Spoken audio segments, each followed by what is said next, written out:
While a long-awaited meeting between Fire and Ice is just one of the many highlights of an extremely eventful episode. Don't change the channel, don't touch that dial. We got it all on UHF. Take off your sneakers.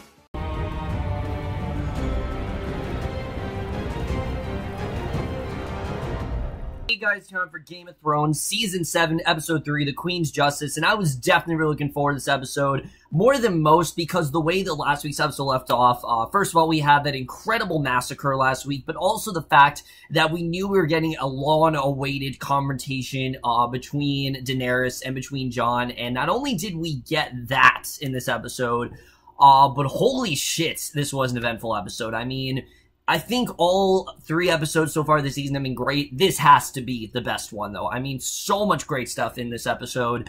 We had 2 really big deaths.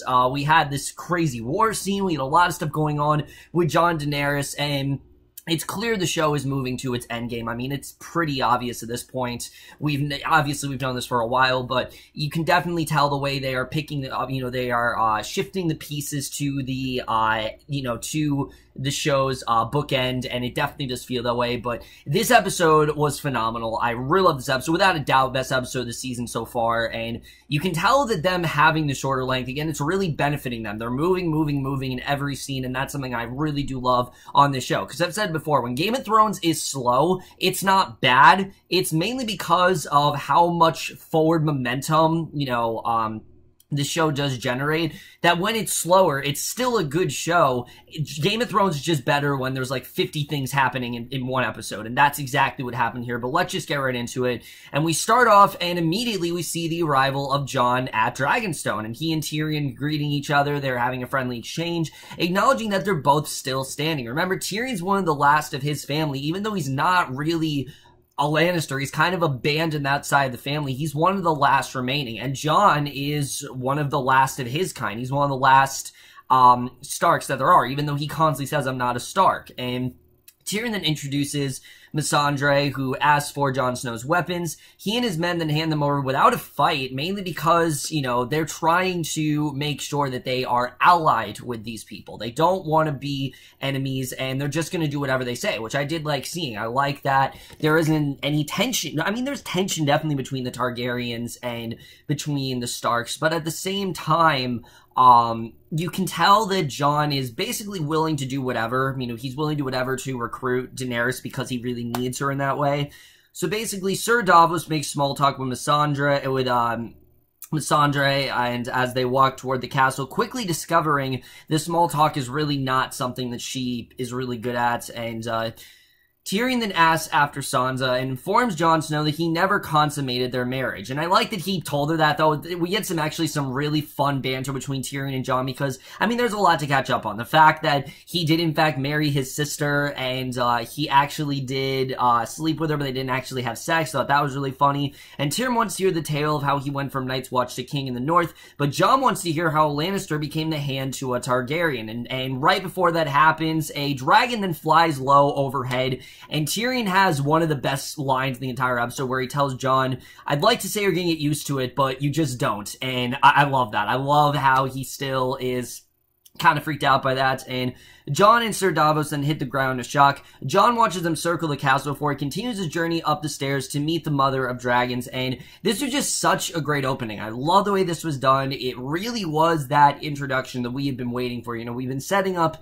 throughout this entire show. Jon and Daenerys have always been major characters, and to see them finally meet face to face, there's something so rewarding about that, and it really feels like we've been leading up to this throughout the entire show, and I really just love the anticipation of finally getting there. It's no longer anticipation, it's actually happening, and it's crazy to think about. But we then see Melisandre and Varys. They're watching Jon's approach, and Melisandre proclaims that she's brought ice and fire together. Obviously, the ice being Jon and the fire being Daenerys. And Varys wonders why she isn't greeting Jon on his arrival. And she admits that she had made terrible mistakes and didn't really part on good terms with the king in the north. Obviously, things didn't really go well there. And she reveals that she's ready to leave, and Varys believes that that's a good idea, suggesting that she shouldn't return to Westeros. She's just not very welcome there, as we know. There's so many people who have so much shit against her, and she tells him she'll be back to die there just like he will. So I don't know if we're hinting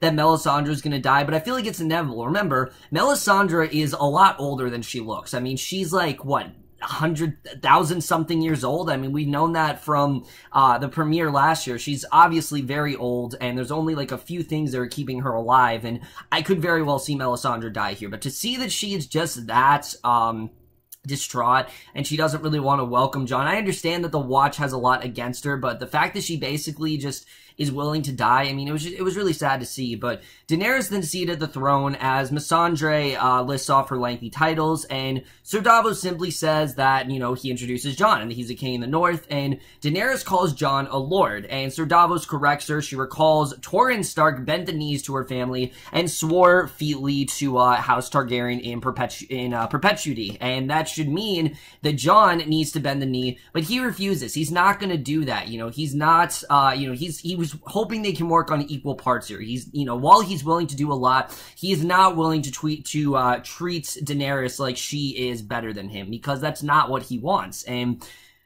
she wonders if he's breaking faith with her family. She apologizes that her father was an evil man and asks Jon's forgiveness, suggesting that he not judge her by her father's sins, that the best century of the Seven Kingdoms were when the Targaryens sat on the throne and the Starks ran the north, since and she'll name him Warden of the North if he bends the knee. And he seems to consider his words carefully, replying that he believes that she's not guilty of her father's crimes, that also means that he's not beholden to his ancestors' vows. And she asks if he noticed her dragons and the Dothraki, and wonders why she needs his help. You know, what's really going on here? Why do I really need, why do you need me to help you? And Jon questions why she hasn't just stormed King's Landing. I mean, that's obviously, she is set on getting the Iron Throne. Why hasn't she gone there? And suggesting that that means she doesn't want to kill innocent people. So that puts her above Cersei in his eyes, which automatically is a good thing. I mean, Cersei's the one person that they're set on destroying. They want to completely wipe out King's Landing as much as they can. But to see that Daenerys isn't willing to do that, she doesn't just want to resort to killing,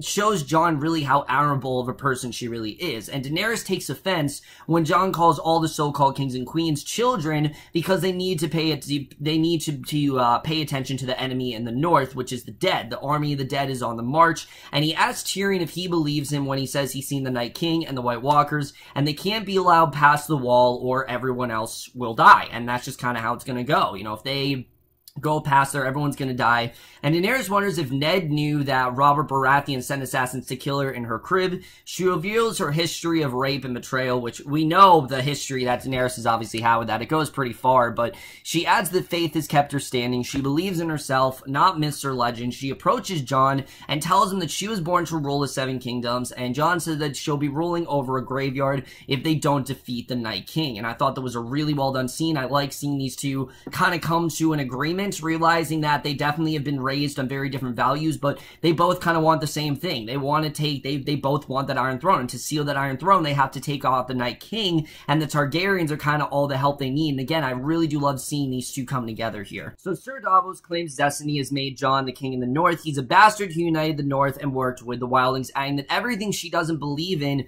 he's fought against, obviously. So obviously that's not really a good thing for her. And he even says that Jon has taken a knife in the heart for his people, which he has. I mean, Jon died once, you know, remember that. He died in season 5 and now he's back, and he throws him a look. He cuts him off before he can continue down that path, and Tyrion knows they need to throw in together to defeat Cersei, but Jon refused to bend to her because her claim rests only on her father's name, and his father fought to overthrow the Mad King. So that's what he's focused on. And Daenerys then again declares that she's the rightful queen of the Seven Kingdoms, and that means that he's in open rebellion. And Varys then arrives, whispers in her ear. She excuses Jon and Ser Davos, and Jon asks if he is her prisoner, and Daenerys says not yet. And you know eventually that he is going to be, but Varys then informs her El Araya, the Sand Snakes, and the Greyjoys are all dead or captured. So yeah, if you guys are wondering, El Araya died. I didn't know if that actually happened, but yeah, El Araya basically is dead. I had a feeling that they were gonna kill her, but yeah, she basically is dead. And Jon asks if he's her prisoner, and basically only 2 or 3 ships were not sunk. So at the sight of the brief but brutal battle, Theon is pulled on board a ship, and he tells her the captain, his sister, was taken by Euron, and the men know that Theon didn't try to save his sister, and they leave him on the deck alone. Remember, Theon's not a great person. He's really not. He did a lot of things. He was very selfish, and yes, he was obviously, a bad person. He should never have had to suffer the way he did, but he's not a great person, and this scene definitely shows that. So, meanwhile, Euron rides through the streets of King's Landing while the people throw fruit at Yara and Elaria's only surviving daughter, Tyene, and Euron teases Yara about Theon jumping overboard as he pulls her by the neck through the crowd, and Euron rides in the castle. He stops before Cersei on the throne. He presents her with Elaria and Tyene, who are chained together, and he tells Cersei that he's brought her justice for her murdered daughter. That's obviously what this is all about. Remember, this all started with the death of, what's her name? I can't think of her name right now, but, their daughter that was killed.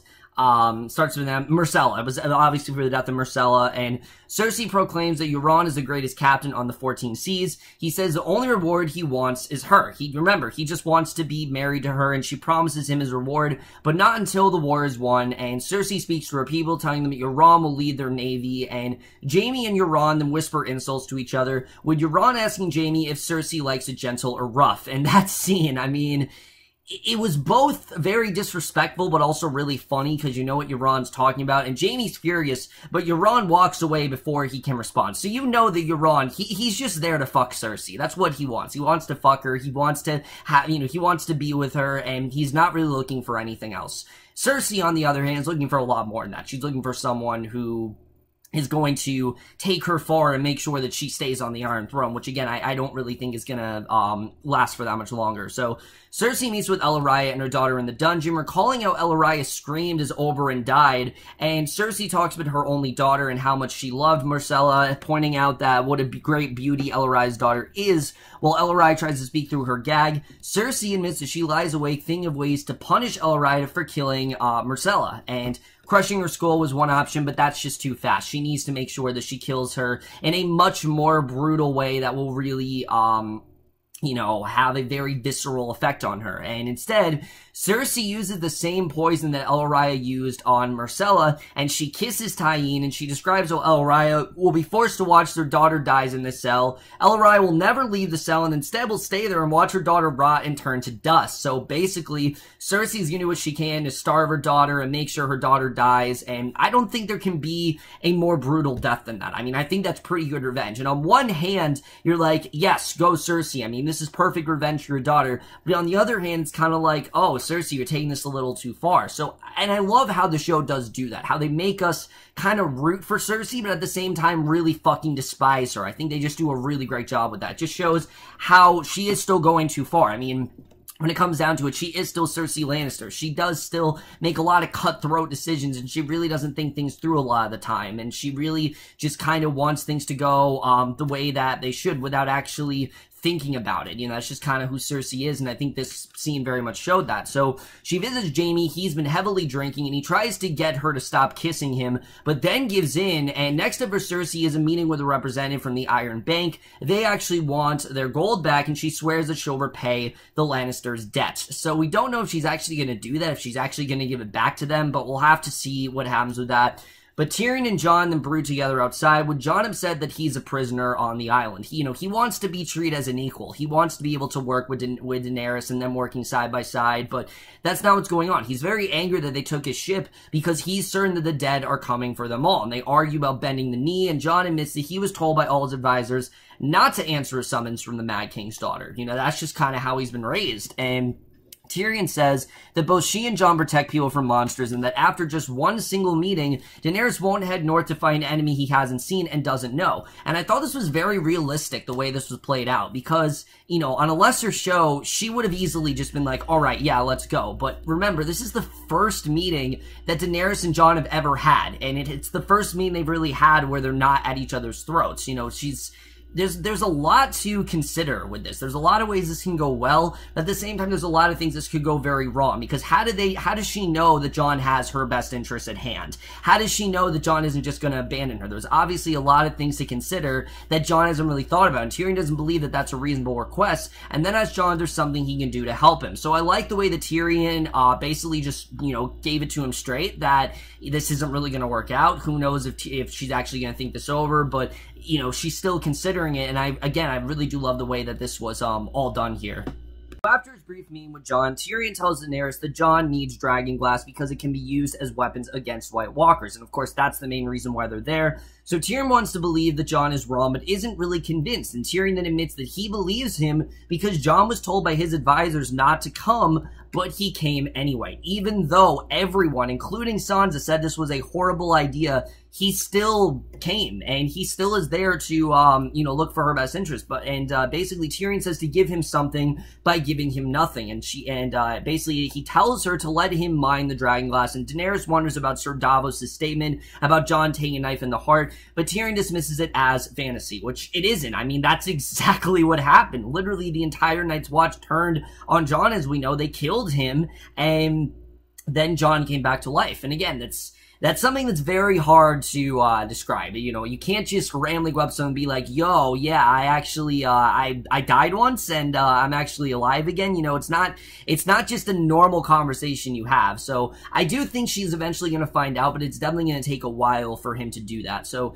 Daenerys and Jon, they actually have that one-on-one meeting outside as her dragons fly overhead. And again, this is the moment we've all been waiting for. We see Daenerys is determined that Cersei won't stay on the Iron Throne and rule the Seven Kingdoms, and she hasn't changed her mind about which lands belong in that kingdom. However, she will let him mine the dragon glass and even provide the manpower to do so. And Jon then asks if she believes about the Night King and the Army of the Dead, and Daenerys doesn't answer. So we don't know if Daenerys really does believe him, if she thinks he's crazy, if she thinks that he really is telling the truth. I think she needs a little more time to think this through. Again, her entire course of action is kind of changed by this one little request, and who knows what's really going to happen with that. We'll have to see the way that turns out. But checking in on Winterfell, Sansa then discusses building up grain stores because they may need to feed much of the north, and she looks over other aspects of the fortification of Winterfell as Littlefinger tells her that she's meant to be a leader. And I agree. I think Littlefinger, again,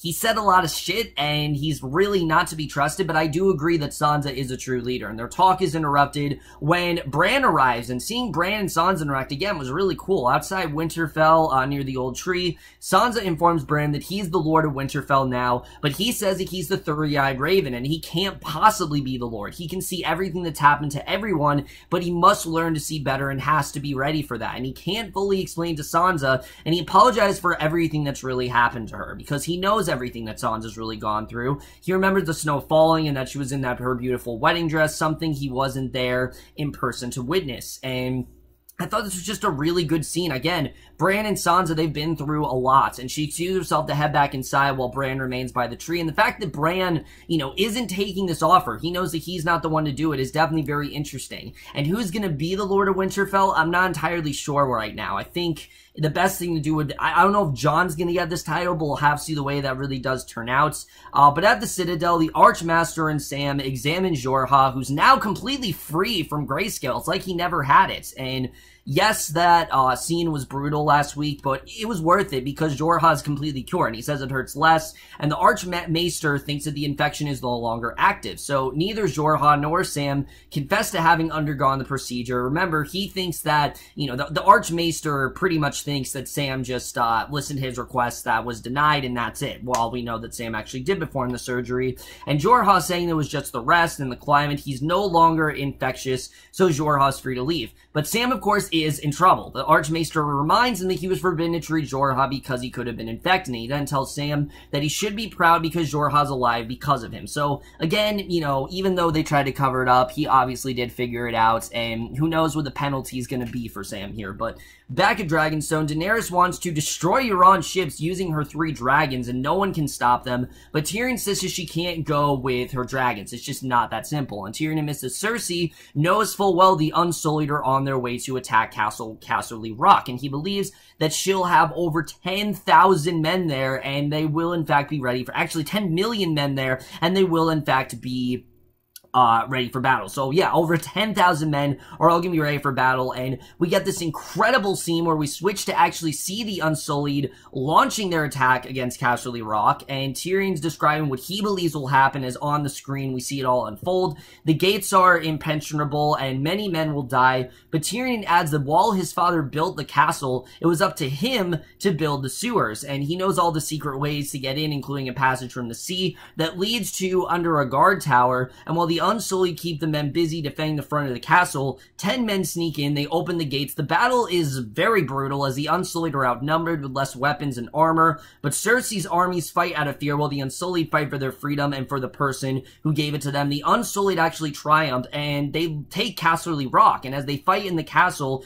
Euron ships then attack the Unsullied ships. It's revealed that most of the Lannister army is actually not in Casterly Rock because they're outnumbered. They know they're not going to last. So instead, Jaime leads the army to Highgarden. They easily take that castle, piling up the dead Tyrell army and stealing the Tyrell gold to pay back the Irion Bank. And I thought that was really well done, the way that was played out here. I thought there was a lot of really good stuff, but that perfectly leads us into the very shocking ending of the episode, where we see Lady Olenna, who we haven't seen much of this season. We saw, like, the one scene of her last week, but this really was the cherry on top of everything. I mean, like I said, there were a lot of eventful scenes this episode, but this had to be the highlight. I mean, Lady Olenna asked Jaime if her men fought well. He says as well as to be expected, and Jaime admits that Casterly Rock isn't worth much, so it's fine that Daenerys took it because it's been emptied of anything valuable. You know, there's not really anything for them to find. Anything that they could have found has already, you know, been taken. So basically, Daenerys doesn't have, you know, much to take. So Lady Olenna wants to know how Jaime is going to kill her, because she knows that she's going to die, and she knows that they want to kill her, wondering if he'll just use Joffrey's sword to end her life. And she admits to doing unspeakable things to protect her family and House Tyrell, but adds that Cersei also did things that she wasn't capable of imagining. And I like that she said that, because yeah, the things that Cersei has done, I mean, think of what Cersei did. She's the main cause for the Red Wedding. That's the main reason why the Red Wedding actually happened. And the fact that Cersei did that, you know, it's really indicative of her character. And she calls her a monster, but Jaime doesn't think that way, believes that ultimately she'll build a peaceful world. And Jaime's very naive thinking that, because I think that's the complete opposite. I think Cersei, as long as she's on the Iron Throne, it's meant for disaster. I don't think this is going to go well for her at all. And Lady Olenna knows that Jaime loves Cersei and that Cersei's actions are out of his control. And basically, what Lady Olenna says is that she's simply a disease and she regrets her role in spreading it. And basically, what I think she means by that is, like, Cersei is someone who you're drawn to and you suddenly believe that everything she's doing is right, even if you're not really listening to her. Obviously, Cersei and Jaime, you know, they love each other, and I think that's kind of Jaime's weakness. And while it seems that he is a little bit more good-natured than Cersei, he's constantly drawn to her, and I think that's really the thing that prevents Jaime from ever really putting a stop to Cersei's actions here. And she asks again how she'll be killed. Jaime describes several suggestions that Cersei made on how to do the job, and instead, Jaime will allow her to drink poison and die in her room without any pain. So she drinks the poison wine, and as she dies, she's not just gonna die, you know, on Cersei's behalf. She's going to die, but now without releasing some information, because she describes Joffrey's death in complete detail, that this is the way that Joffrey died. You know, he got all purple, foaming at the mouth, all that kind of stuff. And she finally admits that she's the one who poisoned him, which we've known this for 2 seasons now, but she finally tells Jaime about it, and she also confesses that she didn't realize that it would be that awful. And she then tells Jaime to make sure that he tells Cersei that she's the one who killed Joffrey, as she very slowly dies. And that is the way this episode comes to an end. Really incredible stuff overall, but let's just get into this episode and where it's going to take us into the rest of the season. So wow, guys, I mean, what an incredible episode this was. First of all, we have to talk about Lady Olenna's death, which I'm not gonna lie, I kind of had a feeling was coming up very soon. Just the way they were using her, the way they were talking about her, it really seemed like she was one of the next casualties to go, and the fact that she was definitely really sad, but she definitely died, in the way she would have wanted to. I mean, Olenna's not just gonna let anyone kill her. She's going to die, but she's not gonna die without getting the last word. And again, it shows how much of a badass Olenna really is by finally confessing that she's the one who you know, killed Joffrey, and she's the one who poisoned him. But I like that she, you know, basically told Jaime that it wasn't her intent to kill him. She didn't actually know if it was gonna work. She just did it because she had enough of the little shits. And after everything he did to her family, she had to put a stop to it. And the fact that she didn't actually know if it would work, it just kind of did, and she's actually kind of regretful, but at the same time, she's happy what she did, and I think that definitely is very interesting. And the fact that Jaime basically killed her in the same way that Joffrey did, I just thought was perfect. I thought the way that whole scene went down, especially the things that Olenna said to Jaime, there's a lot for Jaime to consider, especially the whole thing about Cersei kind of being Jaime's disease. I very much agree with that. I mean, the one weakness that Jaime really does have is his love for Cersei. I don't think Jaime would be as wanted as he is right now. I mean, obviously, yes, he's a Lannister, but I think if he was against Cersei and maybe went rogue like Tyrion, he'd be in a much safer position, but he is still a Lannister, and he is a Lannister through and through. That's like the main thing he's committed himself to, and the fact that he is still a Lannister, that is what's causing him to be in the position he's in right now. But he's constantly listening to Cersei as well. He's never not going to talk Cersei down out of anything. He's never going to be able to do that because he just loves her too much. He loves her to the point where anything that she says, he'll just agree with. He doesn't care if it's right or wrong. He'll just kind of agree with it, and that'll be the end of it. And it's not the right way to play it at all, but that's just how Jaime's done things since the very beginning. And I like that we're seeing that. I like that Jaime's realizing that, yeah, this is kind of my weakness, but there's not much he can really do about it. You know, he loves Cersei, and that's just kind of it. You know, he loves Cersei, and that will forever be the thing that, prevents him from, you know, really having any sort of, you know, anything that's, you know, any sort of safety. You know, that's the thing that really prevents him from that. So I thought that definitely was very interesting. All the stuff between Daenerys and Jon, I fucking love this week. I think it was so well done. And especially the whole thing, how even though these two seem to be somewhat on equal terms, obviously Daenerys gave Jon the dragon glass, she's still very hesitant. I mean, randomly, this guy who all her life she's been told is the enemy, now he wants to work with her. There's a lot of things that she doesn't really know. I mean, is the Night's King true? Obviously, we know it's true, but she isn't really sure if she's willing to believe in that stuff. And I think it's interesting that she's not sure if it actually went down and if she can really trust this guy. And what Tyrion said to him, I thought was also very interesting. The fact that they're very similar in that way, but that it's also just not going to go in one meaning. I think Tyrion is really something that Jon needs, because throughout the entire show, everyone's just listened to Jon's plans, and some of them have been, you know, horribly, some of his plans have just gone horribly wrong, and I think Tyrion's gonna kind of be that guidance that Jon kind of needs. I mean, sure, there's Sansa, but Sansa's not there. Tyrion's gonna be that guidance that he needs, and I'm looking forward to seeing how that really does play out. I think we're gonna see Daenerys and Jon eventually work together, and I think she's gonna find out about him dying, but I don't know when that is actually gonna come up. We'll have to see the way that really does go down. As far as things go between Sansa and Bran, I'm surprised that Bran didn't accept her offer. Like, he straight up said, no, I don't deserve it, and he wants to give it to someone else. Now, who's going to get the title? I'm not entirely sure. We'll have to see the way that that plays out. I think that definitely is very interesting.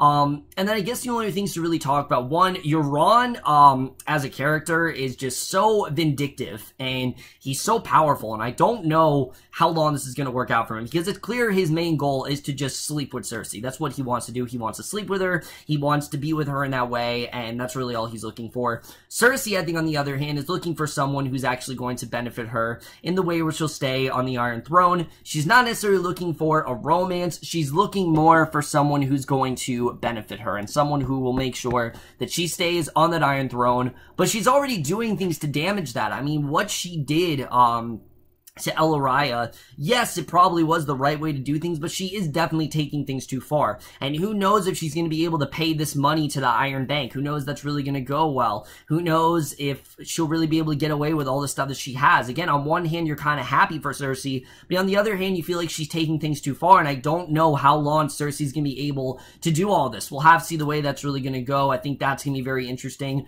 And then Sam as well. What is Sam's consequence going to be for what he did to Jorah? Obviously, Jorah's completely fine, but the Archmaester, needless to say, is still not very happy at all, so we'll have to see the way that's going to go. Overall, guys, I really fucking love this episode. This was everything that I've wanted in a Game of Thrones episode. I think this was definitely a very well done episode overall. What we got here, I was very impressed with, and I'm definitely going to give Game of Thrones Season 7, Episode 3, The Queen's Justice, an A.